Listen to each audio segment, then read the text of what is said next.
కులగణన చేస్తే ఏమి జరుగుతుందా అన్నటువంటి వాళ్లకు మంత్రివర్గ విస్తరణ ఒక జవాబు రాహుల్ గాంధీ గారు ఇచ్చింది.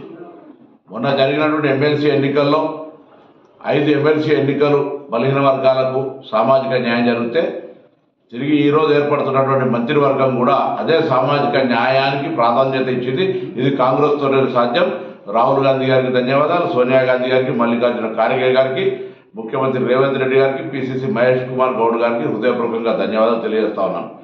ఒక బలహీన వర్గాలకు సంబంధించిన బిడ్డగా బలహీన వర్గాల లోపల జరుగుతున్నటువంటి ఈ కులగణన చేయాలనే ఆలోచనతోటి రాహుల్ గాంధీ గారి ఆలోచన ప్రకారంగా జరగడం, దాని తదుపరి జరుగుతున్నటువంటి తెలంగాణ రోల్ మోడల్ అనే మాట చెప్తున్న సందర్భంగా ఈరోజు ఎమ్మెల్సీ ఎన్నికలు కావచ్చు, మంత్రివర్గ విస్తరణ కావచ్చు, కులగణన జరిగితే ఏమి జరుగుతుందో తెలంగాణ దేశానికి రోల్ మోడల్ అనేటువంటి మాట మరొకసారి తెలియజేస్తూ, ముఖ్యంగా పెద్దలు రాహుల్ గాంధీ గారు ఈ నినాదం తీసుకొని పోతున్న సందర్భంగా వారికి హృదయపూర్వకంగా ధన్యవాదాలు తెలియజేస్తాను.